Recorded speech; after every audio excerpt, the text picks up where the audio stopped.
जय भीम साथियों, आज फिर एक और नई सच्ची घटना के साथ। यह दुख भरी कहानी अगर आज भी आपके जीवन में घट जाए तो मैं समझता हूं शायद इससे दुख बड़ा घटनाक्रम आपके जीवन में और कोई नहीं हो सकता। हमारे लिए हमारे मसीहा डॉक्टर बाबा साहब अंबेडकर ने इतने दुख भरे जीवन को व्यतीत किया, उसको जिया है। मैं सच्चा घटनाक्रम आज आपके बीच लेके आया हूं साथियों, जिसको सुनकर आप सोचने पर मजबूर हो जाएंगे कि वाकई में हमारे बाबा साहब अंबेडकर ने कितने दुख भरे दिन काटे हैं। किसके लिए? इस देश में रहने वाले तमाम शोषित, वंचित, पीड़ित तबके के लिए। जी हां साथियों, बड़े ध्यान से सुनिएगा। अगर ये बाबा साहब की सच्ची कहानी पूरी सुन लेते हैं तो आप समझ पाएंगे कि बाबा साहब ने हमारे लिए बहुत कुछ नहीं बल्कि बहुत ज्यादा कुछ किया है। जो कहानी मैं आपके बीच लेके आ रहा हूं, ये कहानी उस समय की है। 26 नवंबर 1949 की शाम, जब बाबा साहब अंबेडकर अपने घर पर बड़े आराम से बैठे हुए थे। 26 नवंबर 1949 बाबा साहब अंबेडकर ने इस देश का संविधान पूर्ण रूप से बनाकर तैयार कर दिया था। जी हां साथियों, वो अपने सोफे पर बैठे हुए थे और अपने सोफे में बैठकर एक पल में हंस रहे थे और एक पल में रो भी रहे थे। और इसी दौरान उनके साथ शंकरानंद शास्त्री जी बैठे हुए थे। शंकरानंद शास्त्री बाबा साहब की हालत देखकर वह सोचने पर मजबूर हो गए कि आखिर ऐसा क्या हुआ जो बाबा साहब अंबेडकर एक ही पल में हंस रहे हैं, एक पल में रो रहे हैं। जब शंकरानंद शास्त्री जी से नहीं रहा गया तो शास्त्री जी ने पूछा कि बाबा साहब क्या हुआ, आप ऐसा क्यों कर रहे हो, क्यों आप एक पल में हंस रहे हैं और एक पल में रो रहे हो? तो बाबा साहब अंबेडकर ने बताया कि शास्त्री जी, आज मेरा संघर्ष पूरा हो गया है।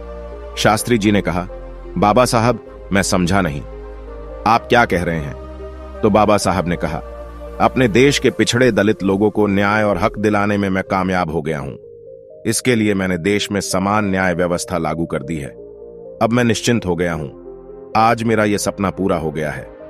लेकिन इस संघर्ष को, इस सपने को पूरा करते करते मैंने तमाम जो कठिनाइयां महसूस की हैं, उन कठिनाइयों को याद करके रो रहा था।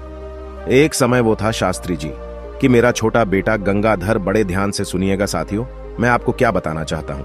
यह बात सच्ची घटना में, यह कहानी नहीं है। यह एक सच्चा घटनाक्रम है जो हमारे मसीहा डॉक्टर बाबा साहब अंबेडकर ने अपने जीवन में जिया। आप सोचिएगा, बड़े नकारा और निकम्मे हो चुके हैं आप अपने समाज को खाई में धकेलते जा रहे हैं। मैं शायद बताकर आपके दिमाग को खोलना चाहता हूं कि बाबा साहब अंबेडकर ने आपको जो कुछ दिया वह महज ऐसे यूं ही नहीं मिल गया आसानी से। बाबा साहब अंबेडकर ने बताया कि शास्त्री जी, मेरा छोटा बेटा गंगाधर, जो अभी हल्का फुल्का बोलना सीख रहा था, जिससे मेरे घर में किलकारियां गूंजनी शुरू हुई थीं, जिसने मुंह से थोड़े बहुत शब्द निकालने शुरू किए थे। एक समय ऐसा आया कि शास्त्री जी, उसको बुखार हो गया और मैं उस समय संघर्ष कर रहा था। मेरे पास इतना भी समय नहीं था मैं अपने बच्चे की दवाई ले आऊं। गंगाधर को लेकर मेरे बहुत सारे सपने थे। उसे इस देश का शासक बनाना चाहता था। मैं उसे इस देश का राजा बनाना चाहता था। जो मैंने संघर्ष किया, मैं अपने संघर्ष को, क्योंकि मेरी तो उम्र हो चुकी है, लेकिन मैं उसको आजादी में देखता चाहता था। मैं उसको बहुत कामयाब इंसान बनाना चाहता था। लेकिन एक समय वो भी आया। शास्त्री जी, मेरी राजनीति की बीमारी दिन पर दिन बढ़ती चली गई। उसकी तबीयत दिन पर दिन खराब होती चली गई। बाबा साहब अंबेडकर कहते हैं, शास्त्री जी, उस समय मेरे पास पैसे नहीं थे। मेरे बेटे को उस समय दवा दिलाने तक के पैसे नहीं थे। मैं इतना मजबूर बाप था। पर दोस्तों, आज के लोग इस बात को क्या समझेंगे? बाबा साहब आगे कहते हैं, शास्त्री जी, मेरे पास पैसे थे, पर लेकिन मैं इतना निकम्मा था कि मुझे अपनी औलाद पर पैसे लगाने के लिए पैसे नहीं थे। मेरे पास जो पैसे थे मैंने रखे थे कि मैं अपनी पढ़ाई कर सकूं और इस देश में जो शोषित, वंचित तबका है उनके लिए कुछ कर सकूं। क्योंकि अगर मैं पढ़ नहीं पाऊंगा तो नीचे तबके के लिए कुछ कर नहीं पाऊंगा। शास्त्री जी और मेरे छोटे बेटे गंगाधर की बीमारी दिन पर दिन बढ़ती गई और एक समय ऐसा आया कि उसको गले से लगा के रोने के अलावा मेरे पास कुछ भी नहीं था। मेरे बेटे की बीमारी दिन ब दिन बढ़ती चली गई और बीमारी इतनी बढ़ती चली गई कि एक समय आके मैं उसको अपने गले से लगाकर बैठा हुआ था और उसकी कब मृत्यु हो गई मुझे पता भी नहीं लगा। शास्त्री जी, वो दर्द, वो तकलीफ मैं आज महसूस कर रहा हूं। और जब थोड़ा समय बीता तो जब लोग इकट्ठा हो गए तो लोगों ने मुझसे बोला कि बाबा साहब, आपके बेटे गंगाधर का दाह संस्कार करना है, नए कपड़े लाने के लिए पैसे दे दीजिए, उसके नए कपड़े लाने हैं। अब आप सोचिए, शास्त्री जी की जिस बाप के पास अपने बच्चे की दवाई गोली के लिए पैसे नहीं थे, मैं उसको नए कपड़े के लिए पैसे कैसे लाके दे दूं? आगे बाबा साहब ने कहा, लोग बहुत सारे इकट्ठा थे। मैं बहुत रोया शास्त्री जी। शायद मैं अपने संघर्ष के बीच में कभी इतना रोया होगा। मैं उस दिन बहुत रोया, लेकिन मेरी रमा को यह बात पता थी। मेरी बीवी जिसने मेरे साथ बहुत संघर्ष किया, उसको ये बात पता थी कि मेरे साहब के पास पैसे हैं। और मेरी रमा ने मेरे पास आकर अपनी साड़ी का पल्लू फाड़कर गंगाधर को उठाया जब उसका दाह संस्कार किया गया। शास्त्री जी, मैं विदेश में पढ़ाई पढ़ रहा था और मेरी रमा लोगों के घर का काम करती थी। उसके पास अच्छे कपड़े नहीं थे पहनने को, घर में अच्छा खाने को नहीं था, अच्छा बिस्तर सोने को नहीं था शास्त्री जी। लेकिन मैं विदेश में कोलंबिया यूनिवर्सिटी में पढ़ाई कर रहा था। मेरी रमा भी मुझे छोड़कर चली गई। मैं उसको वो कुछ नहीं दे पाया जो मैं उसे देना चाहता था। उस समय जब मेरे बेटे की मृत्यु हुई तो लाश घर में पड़ी हुई थी। मैं उसका संस्कार तक नहीं कर पाया और मैं उसको लांघकर गोलमेज सम्मेलन के लिए जा रहा था। मुझे लोगों ने रोका, ये तेरा बेटा घर में पड़ा है और तुझे राजनीति की पड़ी है और तू कोट पहनकर कहां जा रहा है। लेकिन शास्त्री जी, मुझे गोलमेज सम्मेलन के लिए जाना था, तो मैं अपने बेटे की लाश को लांघ कर गया और यह कहकर गया कि अगर मैं आज अपने इस बच्चे के लिए रुक जाऊंगा तो शायद आने वाले लाखों करोड़ों गंगाधर जो है वो मरे हुए पैदा होंगे और मैं उन्हें पैदा होने से पहले मार दूंगा, क्योंकि मेरे पास अभी मौका है मेरे अपने पिछड़े लोगों की दशा सुधारने का। तो मुझे बस अभी जाना है। इतना कहकर मैं वहां से चला गया। बाबा साहब आगे कहते हैं, लेकिन आज मैं खुश हूं। पता है क्यों शास्त्री जी? कि मेरे राजनीति का संघर्ष बेकार नहीं गया। मेरी पत्नी रमा का संघर्ष बेकार बिल्कुल नहीं गया है, विफल नहीं गया, क्योंकि अगर मेरी रमा मेरा साथ ना देती तो मैं आज ये सब नहीं कर पाता। आज समाज के आने वाले जितने भी आने वाले समय में बच्चे होंगे मेरे समाज के, वो आने वाले समय में बहुत अच्छा पढ़ लिख कर सूट बूट टाई बेल्ट में घूमेंगे। मेरा कोई भी आने वाला गंगाधर जिनको संविधान की वजह से बहुत सारी चीजें नसीब होंगी, अच्छे पढ़ेंगे लिखेंगे, अच्छी नौकरियों पर रहेंगे, शायद आने वाला कोई भी व्यक्ति बीमारी में बिना दवाई के नहीं मरेगा, बिना दवा के नहीं मरेगा। शायद कोई भी अभागा हमारे बहुजन समाज का बाप ऐसा नहीं होगा। आने वाले समय में जो अपने बच्चों को, अपनी बीवियों को वह सारी सुविधाएं ना दे पाए जो मैं अपने बीवी बच्चों को नहीं दे पाया, जीते जी अपने बीवी बच्चों को नहीं दे पाया। अब आप सोचिए, मैं आप तमाम लोगों से कहना चाहता हूं कि सोचिए, बाबा साहब अंबेडकर ने जो संघर्ष, वो तमाम जो ये दुख भरी घटना है, ये बाबा साहब अंबेडकर के जीवन में हुई। उन्होंने ये सब किसके लिए किया? आप नकारा और निकम्मे लोगों के लिए जो आप अंबेडकर के संघर्ष को भूल चुके हैं।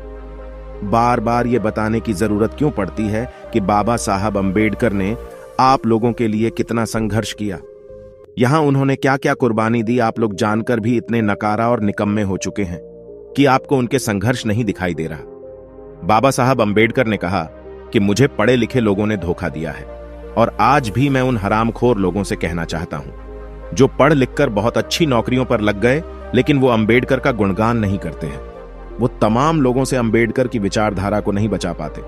वो नहीं बताते हैं कि अगर आज मुझे जो कुछ मिल पाया है वो सब तो बाबा साहब अंबेडकर की बदौलत मिल पाया है। आप लोग नहीं बताते हैं। आज सोचता हूं कि बाबा साहब अंबेडकर ने बच्चे की कुर्बानी क्यों दी। आज सोचता हूं क्यों बाबा साहब अंबेडकर को यूनिवर्सिटी में पढ़ने के बावजूद भी रोटी पानी में भिगोकर खाते थे।